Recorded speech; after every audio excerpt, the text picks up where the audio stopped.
but then he gets the ball and damn. Well, he runs weird and he kind of has weird interactions with the refs. You watch him. He doesn't look like an NBA player. No. He really doesn't. He looks nothing like anyone else in the NBA. You know who Jokic is as soon as he's on that court. Yeah. Even off the court, you see him and you're like, oh, okay, he's not part of this whole group. Exactly. He's just a guy. He looks looks-wise, he looks very plays pedestrian. NBA like that too, man. He plays like that. He plays like no one else I've ever seen. I know. He just has such a strange style, and it works. It works brilliantly. Do whatever you want to do. Like here's the keys. Just go nuts.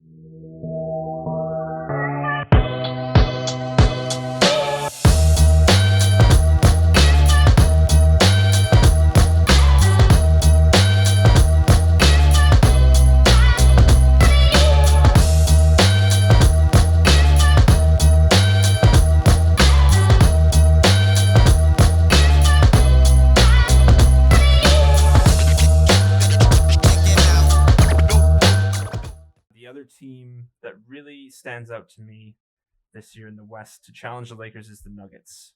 Not only because they played the Lakers in the conference finals and played them pretty well. It was a very competitive 5-game series, if you ask me. Yeah, I love that series. That was one of my favorites. Because I was just always curious about how Jokic was going to perform against Howard and McGee and Davis. And Jokic just is unfazed. Like, he's such a cool head to have.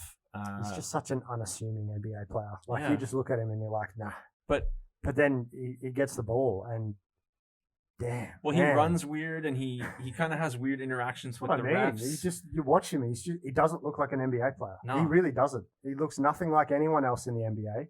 You know who Jokic is as soon as he's on that court. Yeah. Even off the court, you see him and you're like, oh, okay, he's not part of this whole group. Exactly. He's just a guy. He looks.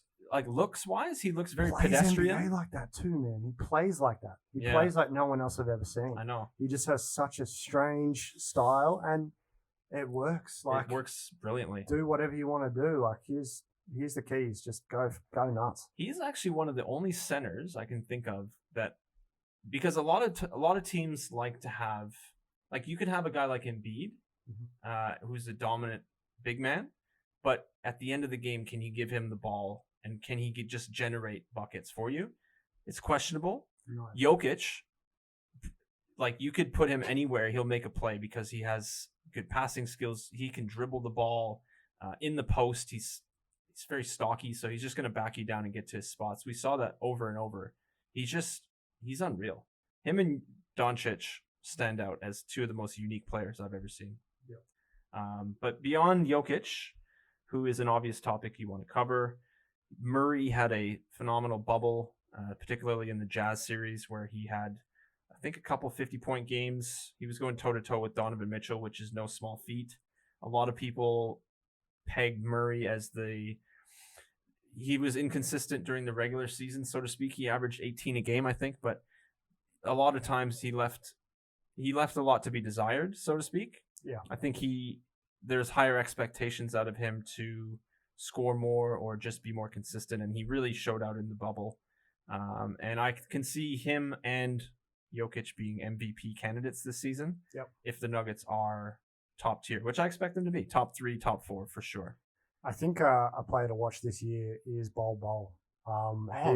Man, he was a guy coming out of college I thought would go like high? top 10. Oh wow! Yeah, until that injury, I had him top 10, and then he got hurt, and I saw him falling probably just outside the lottery. I didn't see him going in the second round. Didn't know much about him myself. I thought it was a really clever pickup by Denver. He was actually drafted by Miami, and they had the rights traded to Denver. Way to go, Pat Riley. Yeah, look. Maybe it worked out. They made the finals. He's a bit of a flyer. You know, he's not a guy that, you know, you'd bank on to be a superstar. I think he has that potential, though. He has a really high floor, a really high ceiling, and a low floor. So you've got to be careful with guys like that. But at the same time, the ball handling skills of a guy that's 7'3", it's weird. It's incredible. Yeah. It's something that we haven't seen in the NBA. And he can shoot before. He can shoot, and from deep, he probably replaces Jerami Grant like for like as far as catch and shoot ability. Wow. So I'm interested to see how much he plugs into their offense this year. He'd be a flyer for Rookie of the Year. He is in contention. He did not play enough for Denver last year, so he is in contention for the Rookie of the Year vote. Didn't know that. It's interesting. Fair. It's interesting. So he could be a guy to watch if you have a $5 tip to put on. He'd be one that I would definitely look at. I think he's paying $34. But yeah, anyway, enough spicy. tipping. Yeah. It's funny you bring up Bol Bol because I was going to say I think they might miss Jerami Grant's versatility on both ends. They also picked up Jamal Green, which I liked a lot. I really like that pick. Yeah. I think he could be a trade guy halfway through the season too, depending on where Denver are at. I think if Denver are really good, they won't want to let go of a guy like Jamal Green. Fair. He's a guy you can just kind of fit into any spot, and he's like, okay, do your job. True. Off you That's go. true. Now, okay, so to that point, I glossed over Bol Bol. I'm sorry, Bol. But I thought Michael Porter Jr. was going to be the guy. I really like Michael Porter Jr. Of course. In the playoffs, I felt like he became way more comfortable in Denver's offense. As a focal point. He seemed to relish being on the floor when the minutes mattered. And that's something he didn't have through the season. And then to get into the playoffs and into the bubble, they were like, we need everyone here to contribute. And he became, he was a focal point for the defense. So it really opened up the floor for Jamal Murray. And that's why we saw that explosion from Jamal. Yeah. Having Michael Porter on the floor, his numbers weren't, tremendous.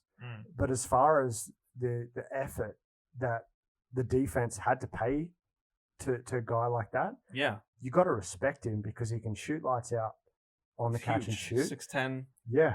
He's a great athlete. You got to know he's where fluid. he is. You got to know where he is on the floor. And it score. definitely opened up for Jamal Murray. And Jokic took a full advantage of it. His assists went up in the bubble. So, it shows that, having more guys on the floor with that catch and shoot ability made a difference. So I don't think that they'll miss Jerami Grant. I think Jerami Grant was just a bit, they were like, ooh, good luck, guys. Yeah, we've got other pieces, so you can go your own way. Yeah. That's fair, actually. I wish I remembered Bol Bol, but I'm glad you brought him up because now the Nuggets make a lot of sense. If you have either Bol Bol or Michael Porter Jr. step into more of a big role there at a decent contract for now, that's a winning situation for them. So I like that. One other thing I wanted to note about them is I think they should move off of either Will Barton or Gary Harris or both. Gary Harris. He's I really like Will Barton. And Gary Harris really struggled, especially in the bubble. He was awful. He was terrible.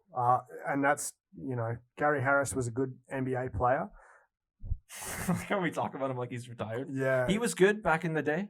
He was now he's no good. He was good last season, the year before, not last season just gone. 2 seasons ago. 2 seasons ago. He averaged 17 18, 2 seasons ago. Yeah. Actually 17-18. He averaged 17 and a half. He had played 67 games, which he seems to be injury prone because every other season, save for his second, he played basically 57 games, 56 games. So he's always on the injury reserve, which is unfortunate. It's not necessarily something you can control. How were his averages last season? What did he last season? So last season he played 56 games and he averaged 10 points. Damn. So obviously almost a double the amount drop off. So not even he wasn't even that good 18-19. No, not that great. I remember him being a better player in 18-19.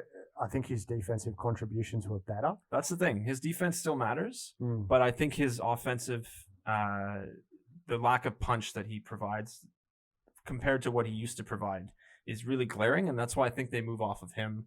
Maybe package him with Will Barton to make the deal that you want to get more attractive for the other team. Because Will Barton's okay. He's a good scorer, a bit of a spark plug off the bench, most likely. Yeah. I don't like him starting because I agree. I just don't like him. I think he's a really good six man. I think he'd probably fit really well into Milwaukee if they could end up landing a guy like that's Will an Barton. interesting point.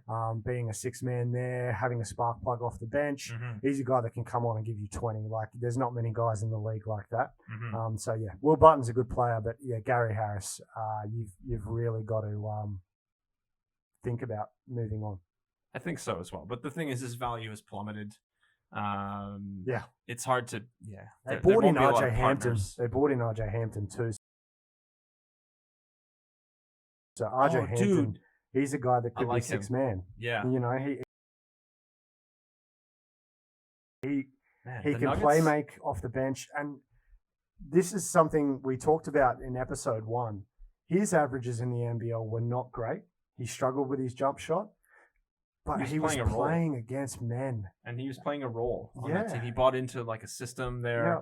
And he's been on the record saying this. Like he went over there to learn and to grow as a player, not necessarily to stand out and be the star prospect. He absolutely could have done that at the college level, playing against NBA, potentially NBA competition. So we've just seen another couple of guys from the NBL get picked up on 2-way contracts in the NBA. Mm-hmm. So, man, he's NBA ready because he's just come off a season playing against guys that are now there. You know, well, the thing is, I like his mentality. Like just listening to him talk about basketball, I'm confident he's going to be successful. Man. Yeah, he's got a good support system. He was training with Mike Miller. Yeah. So Mike Miller, sniper. Yeah. I'm assuming his shooting shouldn't be too far White behind. shooters, man. White shooters. Something about them. I don't know what it is.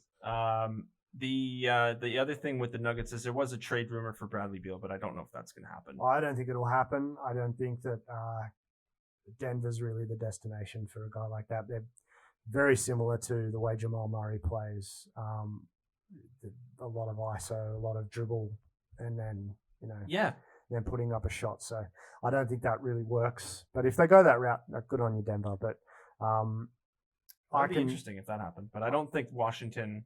I mean, if anyone's going to do it, it's Washington. They're a futile franchise. Yeah. But if they trade Beal for Harris and Barton, that's kind of trading $1 for 40 cents. Yeah, that's a bit of a worry for Washington if they end up. Might be a bit concerned if that happened. Yeah.